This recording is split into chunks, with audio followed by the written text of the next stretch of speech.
லைலா கல்லூரி பேராசிரியர்கள், கல்லூரி மாணவர்கள் மற்றும் நியூஸ் 7 தமிழ் இணைந்து நடத்திய இந்த மாபெரும் கருத்து கணிப்பு 2016 இந்த கருத்து கணிப்பினுடைய முழு முடிவுகளும் தொடர்ந்து இன்று மாலை 7 மணியிலிருந்து 8 மணி வரை தொடர்ந்து தினசரி நம்மளுடைய நியூஸ் 7 தமிழில் ஒளிபரப்பாக இருக்கிறது. இந்த நிகழ்வு தொடர்பான ஒரு முன்னோட்டத்திற்கான ஒரு சிறப்பு நிகழ்ச்சி தான் இது. இந்த நிகழ்ச்சிக்கு மீண்டும் வரவேற்பது நான் மனோஜ். தொடர்ந்து ஒரு களப்பணியாளர் அஜ்மல் என்ற களப்பணியாளர் நம்முடைய அரங்கத்தில் நம்மளோட இணைஞ்சிருக்காரு. தொடர்ந்து பேசலாம். திரு அஜ்மல், இப்போ பார்த்துட்டிங்கன்னா இந்த கான்ஸ்டிட்யூன்சிஸ், இந்த சாம்பிள்ஸ் எவ்வளோ சாம்பிள்ஸ் வந்து நீங்கள் எடுத்துக்கிட்டீங்க? ஒட்டுமொத்த தமிழ்நாடுன்னு பார்த்தீங்கன்னா ஒரு 8000 சாம்பிள்ஸ் எடுத்துக்கிட்டோம். 8000ன்றது எப்படி பார்த்தீங்கன்னா மொத்தம் இருக்க 37 டிஸ்ட்ரிக்ட்ஸையும் கவர் பண்ணணும் அப்படின்ற மெயின் குறிக்கோளோட க்ரைட்டீரியாஸ் பார்த்தீங்கன்னா ஒரு 3 க்ரைட்டீரியாஸ் வச்சுருந்தோம். கடந்த 5 ஆண்டுகளாக நடந்த தேர்தல், கடைசி 5 எலெக்ஷன்ஸோட ஓட்டர்ஸ் டர்ன் அவுட் எடுத்து எல்லா கான்ஸ்டிடுவன்சி இருக்க 234 கான்ஸ்டிடுவன்சிஸுக்கும் 5 வருஷத்துக்கான இது டர்ன் அவுட் எடுத்து அதில் ஹையஸ்ட் இருந்த ஒரு 68 கான்ஸ்டிடுவன்சி எடுத்துக்கிட்டு அதுக்கப்புறம் பார்த்தீங்கன்னா எல்லா டிஸ்ட்ரிக்ட்டையும் கவர் பண்ணணும். இந்த 68 எடுக்கும் போது சில டிஸ்ட்ரிக்ட்ஸ் வந்து விட்டு போயிருந்துச்சு. அடுத்து வந்து எல்லா டிஸ்ட்ரிக்ட்டையும் கவர் பண்ணணுன்ற க்ரைட்டீரியா எடுத்துக்கிட்டோம். அதுக்கு மேலே சில விட்டு போனது பார்த்தீங்கன்னா இப்போ மெயினான இந்த பார்ட்டிஸ் லீடர்ஸ் இருக்காங்க இல்லையா, இப்போ பார்த்தீங்கன்னா நம்ம ஜெயலலிதா இவங்க அப்புறம் ஸ்டாலின் அது மாதிரி எடுத்துக்கிட்டு ஒரு ஸ்டார் கான்ஸ்டிட்யூன்சி அது மாதிரி தான் இந்த 80 கான்ஸ்டிட்யூன்சி செலக்ட் பண்ணோம். 80 கான்ஸ்டிட்யூன்சிஸில் ஒரு கான்ஸ்டிட்யூன்சிலையும் 100 சாம்பிள்ஸ் வச்சுக்கணும் அப்படின்ற மோட்டிவோட எடுத்தது தான் அந்த 8000 மொத்தம் சாம்பிள்ஸ் ஆன கவுண்ட். ஓகே, இப்போ இந்த 80 கான்ஸ்டிட்யூன்சிஸ்லையும் இப்போ எல்லா டிஸ்ட்ரிக்ட்டுமே நீங்கள் வந்து கவர் பண்ணியிருக்கீங்க. ஸோ ஒவ்வொரு டிஸ்ட்ரிக்ட்லையும் பார்த்தீங்கன்னா ஒரு 10 கான்ஸ்டிட்யூன்சிஸ் இருக்கும், அல்லது 8, 7 அந்த மாதிரியான கான்ஸ்டிட்யூன்சிஸ் இருக்கும். ஸோ எந்த பேசிஸில் அந்த கான்ஸ்டிட்யூன்சிஸ் நீங்கள் வந்து செலக்ட் பண்ணீங்க இந்த டிஸ்ட்ரிக்ட்ஸில் பொறுத்த வரைக்கும்? அதான் தட் இஸ் டிஸ்ட்ரிக்ட்ஸ் உள்ள பொறுத்தவரை எப்படி அதான் பாப்புலாரிட்டி பேஸ்டாகவும் ஓட்டர் டர்ன் அவுட் வச்சு தான் இந்த 2 க்ரைட்டீரியாவில் தான் செலக்ட் பண்ணணும். அப்புறம் சில டிஸ்ட்ரிக்ஸில் வந்து பாப்புலாரிட்டி பேஸ்டாக வந்து அப்ரோச் இருந்துச்சு, சில டிஸ்ட்ரிக்ஸில் ஓட்டர் டர்ன் அவுட் படி அப்ரோச் இருந்துச்சு. So this is how we chose the constituencies within. So வந்து கிட்டத்தட்ட 8000 பேர்கிட்ட நீங்கள் சாம்பிள் 8000 பேரை நீங்கள் உங்களுடைய கருத்து கணிப்பில் சாம்பிள்ஸாக எடுத்திருக்கீங்க. தமிழகத்தினுடைய மக்கள் தொகைன்னு பார்த்தீங்கன்னா 7,27,00,000. ஸோ இந்த 8000 பேரும் அப்படியே இந்த 7,27,00,000 இருக்கக்கூடிய மக்களை பிரதிபலிப்பாங்களா? கண்டிப்பாக. நீங்கள் இப்போ எடுக்கும் போது இப்போது அத்தனை கோடி மக்களையும் நேராக போய் எடுக்கிறதுன்றது ஒரு கஷ்டமான விஷயம். ஒரு குறிப்பிட்ட சாம்பிள், அதாவது அந்த ஸ்டாட்டிஸ்டிக்கல் வைஸ் பார்க்கும்போது இந்த ஏஜ் கேட்டகரியில் அவங்க தான் மெயினாக இருக்காங்க அப்படின்னா அதில் குறிப்பிட்ட பர்சன்டேஜ் நம்ம எடுக்கணும், இந்த கேட்டகரியில் குறிப்பிட்ட பர்சன்டேஜ் எடுக்கணும் அப்படின்ற மாதிரி ஒட்டுமொத்த 7000 மொத்த கோடிக்கும் குறைச்சி பார்த்தீங்கன்னா கரெக்டாக எவ்வளோ டிவிஷன் வருதோ அந்த டிவிஷனை எடுத்தால் கன்ஃபார்மாக அது வந்து ரிஃப்ளெக்ட் ஆகிறதுக்கு வாய்ப்பு உண்டு. ஸோ தொடர்ந்து இந்த கருத்து கணிப்பில் நீங்கள் எப்படி சாம்பிள்ஸ் எல்லாம் இது பண்ணீங்க அப்படிங்கிறத பற்றி பார்க்கறதுக்கு முன்னாடி ஒவ்வொரு தொகுதியிலும் மக்கள் வெவ்வேறு விதமான கருத்துக்களை தெரிவிச்சிருப்பாங்க. இன்னும் சில மக்கள் தெரிவித்த கருத்துக்களை நம்ம இப்போ பார்த்தாலும். தேமுதிக, ஏடிஎம்கே, டிஎம்கே எல்லாம் தனித்தனியாக இருக்காங்க. தேமுதிக வந்து டிஎம்கே சேர்ந்துச்சுன்னா கொஞ்சம் நல்லாயிருக்கும்னு நான் நினைக்கிறேன். இந்த வேலைவாய்ப்புகள் கொஞ்சம் பெருகிறதுக்கு இளைஞர்களுக்கு கொஞ்சம் வேலைவாய்ப்பு கிடைக்கணும். கூட்டணி வந்து அவங்க தனிப்பட்ட அவங்க அந்த கடைசி நேரத்தில் எப்படி சேருவாங்கன்றது அது எனக்கு அதை சொல்ல தெரியல.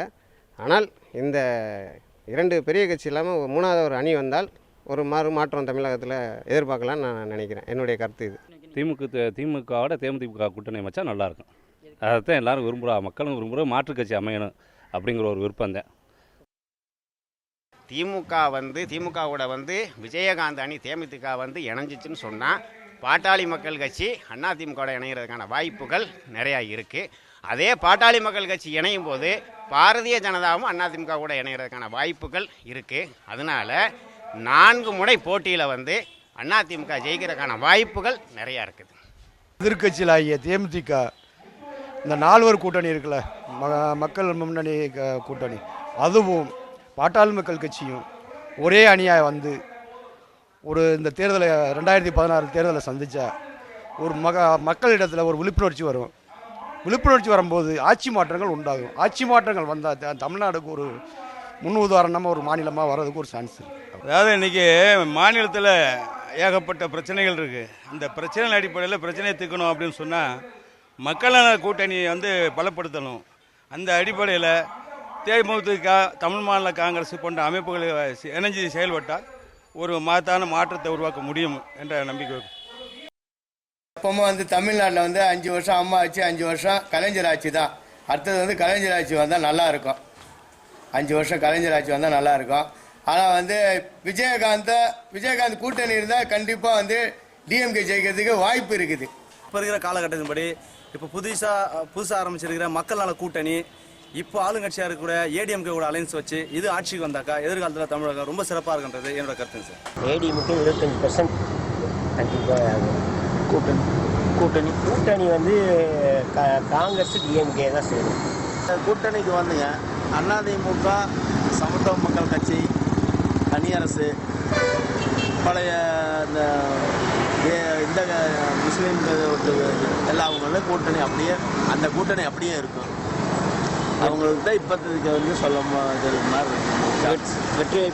வெற்றி வாய்ப்பு அவங்க 100% அதிமுகவுக்கு தான் வாங்கிச்சு. நியூஸ் 7 தமிழ் தொலைக்காட்சியோட இந்த மாபெரும் கருத்து கணிப்பின் போது மக்கள் தெரிவித்த கருத்துக்களை பார்த்தோம். தொடர்ந்து இந்த களப்பணியாளர்களிடம் பேசலாம்.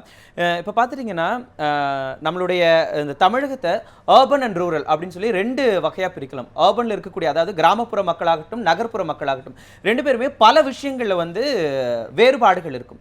ஸோ எல்லா நகரங்கள் மற்றும் கிராமங்களையும் நீங்கள் வந்து இந்த கருத்து கணிப்பில் எடுத்துக்கிறப்ப நகரத்தில் இருக்கக்கூடிய மக்கள்கிட்ட எப்படி நீங்கள் அப்ரோச் பண்ணீங்க, அதே மாதிரி கிராமப்புறங்களில் இருக்கக்கூடிய மக்கள்கிட்ட நீங்கள் எப்படி அப்ரோச் பண்ணீங்க? 2 பேருக்கும் ஒரே மாதிரியான இதுதானா இல்லை வந்து வேற ப்ரொசீஜர் மாறுச்சா? இல்லை, கேள்விகள் வந்து எப்பயுமே ஒன்றா தான் இருக்கணும். அப்போ தான் வந்து இந்த 8000 சாம்பிளும் வந்து கரெக்டான ஒரு அனாலிசிஸ் நீங்கள் பண்ண முடியும். அப்புறம் இன்னொன்று தட் இஸ் அந்த கேள்விக்கு வந்து நகர்ப்புறத்தில் இருக்கிறவங்களுக்கு வந்து ஒரு ப்ரொஸ்பெக்டிவ் வேணால் மாறி இருக்கலாம், ஆனால் வந்து ஆன்சர்ஸ் எப்பயுமே சேமாக தான் இருக்கும். அதே மாதிரி எங்கள் அப்சர்வேஷன் பொறுத்த வரையும் பார்த்தீங்கன்னா நகரத்தில் இருக்கிறதோட வந்து இது வில்லேஜில் இருக்கவங்களுக்கு தான் இன்னும் நிறைய அவேர்னஸ் இருந்துச்சு. அந்த பொலிட்டிக்கல் பார்ட்டி அவங்க என்ன செய்ய போகிறாங்க, என்ன நடக்க போகுது அப்படின்னு வந்து இன்னொரு ரொம்ப கூர்மையாக கவனிச்சிட்டு இருந்தாங்க.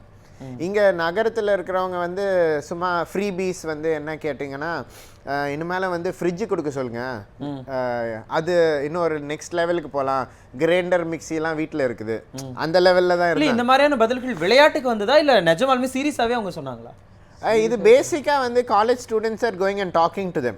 அவங்க பேசும்போது இது வந்து ஒரு பெரிய 40 வயசு 50 வயசு ஆளெல்லாம் போயிட்டு சொல்லுங்கள் கரெக்ட், இதுதான் கிவன் கொஸ்டின்ஸ், இதுக்கு நீங்கள் மார்க் பண்ணுங்கள் அப்படின்னு நாங்கள் சொல்லலை. நாங்கள் வந்து ஒரு கொலோக்கியலாக ரொம்ப ஃப்ரெண்ட்லியாக மூவ் பண்ணதுனால அவங்க என்ன சீரியஸாக நினச்சாங்களோ அதே தான் சொன்னாங்க. ரிசர்வேஷன்ஸ் எதுவுமே இல்லாமல் சொன்னாங்க. அது சொல்லும் போது அது என்னோட வியூ படி it is right, what they felt they told. Okay, இப்போ அவர் சொன்ன மாதிரி உங்களுடைய அப்ரோச் வந்து ரொம்பவே வித்தியாசமான அப்ரோச். ஏன்னா வழக்கமாக ஒரு கருத்து கணிப்பு, ஒரு சர்வே அப்படின்னா ஒரு ஃபார்ம் கொடுத்து இதை நீங்கள் ஃபில் பண்ணுங்க, இதுக்கு வந்து நீங்கள் மார்க்ஸ் கொடுங்க, ஒரு குட் வெரி குட் இந்த மாதிரி கொடுங்க அப்படின்னு சொல்லிடுவாங்க. பட் ஆனால் இது கான்வர்சேஷன் மெத்தட். ஸோ இந்த மாதிரியான கான்வர்சேஷன் மெத்தட் எந்த அளவுக்கு ஒரு பாசிட்டிவ்னஸ் கொடுக்கும் இந்த கருத்து கணிப்புகளுக்கு? ரொம்பவே யூஸ்ஃபுல்லாக இருந்துச்சு. ஆக்சுவலாக பார்த்தீங்கன்னா நாங்கள் எதிர்பார்க்காத விஷயங்கள்லாம் நடந்துச்சு. நாங்கள் சும்மா சாதாரணமாக ஒருத்தவங்ககிட்ட அப்படியே போயிட்டு இருக்கும் போதோ இல்லை எங்களுக்கு தாகடியும் ஒரு டீ கடையிலேருந்து டீ சாப்பிட்டு இருக்கும்போது அப்படியே ஆரம்பித்த கான்வர்சேஷன் நிறையா உண்டு. அப்படி பேசும்போது தான் அவங்க நிஜமாக என்ன நினச்சாங்க, அவங்க என்ன சொல்கிறாங்கன்றது எங்களுக்கும் ஈஸியாக புரியவும் வந்துச்சு. எங்களுக்கு ஆக்சுவலாக சர்வே எடுக்கிறது ஈஸியாகவும் இருந்துச்சு. அது போகிற வழியில் அப்படியே யாரோடவங்க பேசிட்டு அந்த ஏஜ் கேட்டகரிஸ் பார்க்கும்போது எங்களுக்கு அவங்க மனசு விட்டு சொன்னதும் அதிகமாக இருந்துச்சு. இப்போ குறிப்பிட்டு பார்த்தீங்கன்னா நீங்கள் ஒரு சில இடத்துல வந்து இந்த அம்மா ஓட்டுன்றது வந்து நல்ல விஷயம் சொல்லியிருந்திருப்பாங்க. அதுவே ஒரு சில தொகுதி கும்மிடி பூண்டின்னு போனீங்கன்னா அங்கே போனதுக்கு எங்களுக்கும் இதுவாச்சு. அது வந்து எல்லாருமே டிமெரிட்ஸ் தான் சொன்னாங்க. ஸோ இது மாதிரி நாங்கள் இது மாதிரி மெத்தடாலஜி யூஸ் பண்ணும்போது தான் அவங்க வெளிப்படையாக எல்லாத்தையும் சொல்லவும் சொன்னாங்க. ஸோ இப்போ பார்த்துட்டிங்கன்னா இந்த கருத்து கணிப்பில் வந்து பல தரப்பட்ட மக்களை வந்து நீங்கள் சந்திச்சிருப்பீங்க. இளைஞர்கள்லேருந்து வயசானவங்க வரைக்கும் நீங்கள் சந்திச்சிருக்கீங்க. ஸோ இந்த ஏஜ் கேட்டகரி வைஸில் யாருக்கு அதிக அளவில் இந்த அரசியல் ஒரு நாலேஜ் வந்து இருக்குது? கிராமப்புற சைடுன்னு போகும்போது ஓரளவுக்கு இந்த 18 to 25 இருக்குது. அவங்களுக்கு பசங்களுக்கு ஓரளவுக்கு தெரிஞ்சிருக்கு. ஆனால் இந்த சிச்சுவேஷன் பார்க்கும்போது அந்த 18 to 25 அவ்வளோ லேக்கிங்காக தான் இருக்கும். ஒட்டுமொத்தமாக இந்த ஏஜ் கேட்டகரின்னு பார்க்கும்போது 25 to 40 இருக்கவங்க தான் ஓரளவுக்கு அதிகமாக ப்ரிஃபர் பண்ணுறாங்க. அவங்களுக்கு ஓரளவுக்கு எல்லாமே தெரிஞ்ச மாதிரி தான் இருக்குது. மீதி ஏஜ் 2 ஏஜ் கேட்டகரிலும் ஓரளவுக்கு கம்மியாக தான் இருக்குது. ஓகே, இப்போ வந்து சில இடங்களில் பார்த்துட்டிங்கன்னா இப்போ தமிழகத்தை பொறுத்த வரைக்கும் ஒரு சில பகுதிகள் வந்து இந்தந்த கட்சிகளுடைய ஆதரவு பகுதிகள். இப்போ கோவை அந்த சைடு பார்த்துட்டோம்னா மேற்கு தமிழகத்தினுடைய மேற்கு அப்படின்னு பார்த்தோம்னா அதிமுகவுக்கு ஆதரவு ஜாஸ்தி அப்படின்னு சொல்லி பொதுவாக சொல்லப்படுது. அதே மாதிரி வட மேற்கில் பார்த்துக்கிட்டிங்கன்னா பாமக அந்த மாதிரியான கட்சிகளுக்கு வந்து ஆதரவு அப்படின்னு சொல்லப்படுது. கிழக்கில் பார்த்தீங்கன்னா இன்னும் சில மாதிரியான கட்சிகளுக்கு ஆதரவு அப்படின்னு சொல்லி ஒரு மனநிலை வந்து மக்களுடைய மனதில் பதியப்பட்டிருக்கு. ஸோ நீங்கள் கான்ஸ்டியூன்சிஸ் வந்து செலக்ட் பண்ணும் பொழுது இதனால இந்த பிரச்சனைனால ஏதாவது டிஃபிகல்ட்டிஸ் உங்களுக்கு தெரிஞ்சதா இல்லை எல்லாமே கேஷுவலாக தான் இருந்ததா? டிஃபிகல்ட்டிஸ்ன்னு பொறுத்தவரையும் அது இருக்காது. ஏன்னா வந்து நாங்கள் அந்த கான்ஸ்டிட்யூவன்சி உள்ளே போகும்போது நாங்கள் அந்த ஃபுல் கான்ஸ்டிட்யூவன்சி எடுத்தால் வந்து அப்போ வந்து ஒரு வேரியேஷன் டிஃபிகல்ட்டி இருக்கும். இங்கே அந்த கான்ஸ்டிட்யூவன்சியில் வந்து 4 டிவிஷனாக பிரித்து அதில் வந்து 25 சாம்பிள்ஸாக எடுக்கிறோம். அதுலேயும் வந்து variation of age, variation of income category அப்படியெல்லாம் இருக்குது.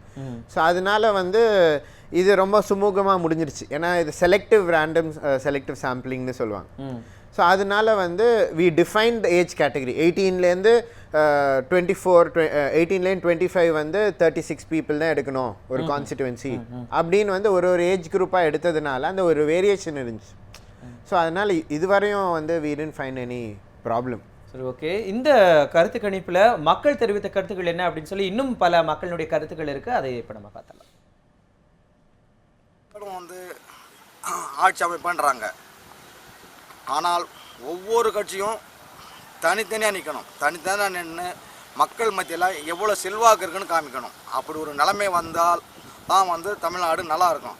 அதே சமயத்தில் கூட்டணி ஆட்சி அமைக்கும்போது மக்களுக்கு நல்லது செய்கிற எண்ணத்தோடு வரணும். அதிமுகவும் திமுகவும் மாறி மாறி கடந்த 40 வருஷமாக ஆட்சி பண்ணுறாங்க சார். இதனால் வந்து மக்களுக்கு வந்து நிறைய விதத்தில் பாதிப்பு ஏற்பட்டுருக்கு. அதனால் வந்து நாங்கள் இனி வரும் எலெக்ஷனில் வந்து பார்த்தீங்கன்னா எதனா ஒரு புது கூட்டணியை வந்து தேர்ந்தெடுக்கலான்ற ஒரு முடிவில் நாங்கள் இருக்கிறோம். எந்த விதமான தகவலை கேட்டாலும் பார்த்தீங்கன்னா தகவல் வர்றதில்லை. வெளிப்படைத்தன்மை இல்லை பொதுவாக இந்த ஆட்சியில். அதனால் பார்த்தீங்கன்னா வருகின்ற கூட்டணி வந்து பார்த்திங்கன்னா ஒரு நல்ல ஊழலற்ற ஒரு நேர்மையான ஆட்சி வெளிப்படணும் அப்படின்னா தேமுதிக வந்து பார்த்திங்கன்னா திராவிட முன்னேற்ற கழகத்தோடு சேர்ந்து அவங்க ஒரு வலுவான கூட்டணி அமைச்சா மட்டும்தான் பார்த்தீங்கன்னா இந்த அதிமுக அரசை வந்து பார்த்தீங்கன்னா வீழ்த்துறதுக்கு ஒரு சரியான வழியாக இருக்குன்றது என்னுடைய கருத்து. அதிமுக திமுக இல்லாத ஒரு ஆட்சி வரணும்னு விரும்புகிறாங்க. அதே சமயத்தில் மக்கள் நல கூட்டணியை பெரும்பாலும் மக்கள் ஏற்றுக்கிறாங்க, வரவேற்கிறாங்க. ஏன்னாக்கா இந்த தமிழ்நாட்டை ஒழுங்குபடுத்தினாக்கா இந்த மக்கள் நல கூட்டணியில் இருக்கிற தலைவர் வந்தால் கொஞ்சம் நல்லாயிருக்கும். தமிழ்நாட்டில் பொறுத்தளவுக்கு இந்த 2 கட்சியும் இல்லாமல் வேறு கட்சி தான் வந்து ஆட்சிக்கு வரணும். அப்போ தான் ஒரு மாறுதல் இருக்கும். ஏன்னா இவங்களே மாறி மாறி ஆட்சி பண்ணுறாங்க. ஒருத்தர் இன்னொருத்தரை குறை சொல்லிட்டு அவர் இன்னொருத்தரை குறை சொல்லிட்டு தான் இருக்காங்களே ஒழிய ஒரு டெவலப்மெண்ட்டுன்றது வந்து சுத்தமாக இல்லை. அதனால் கண்டிப்பாக ஒரு மாற்று அலையன்ஸ் கண்டிப்பாக வேணும். மக்களுக்கு நல்லது செய்யணும்னு நினைக்கிற ஆட்சி வந்து அமையணும். வெறும் அறிவிப்புகளை மட்டும் கொடுக்குற ஆட்சி வந்து 2016 வரக்கூடாதுன்றது வந்து என்னோட கருத்து.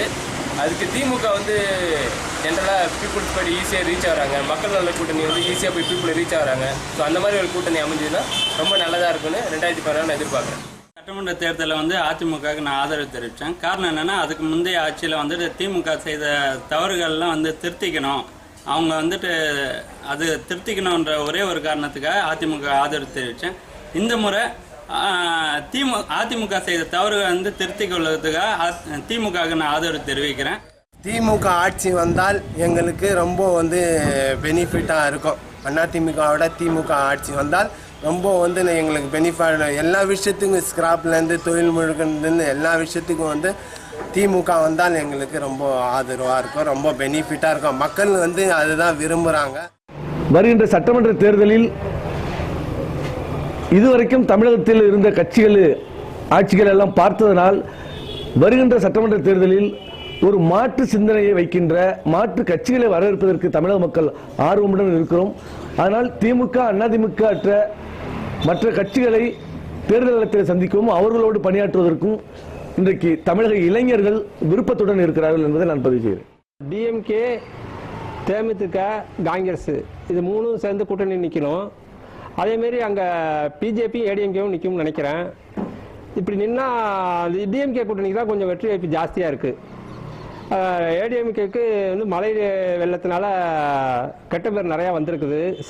சாலைகளே சரியில்லை. இதனால் ஏடிஎம்கேக்கு கெட்ட பேர் தான். எந்த கட்சி அதோட போய் சேர்ந்தாலும் வர்றதுக்கு வாய்ப்பு இல்லை.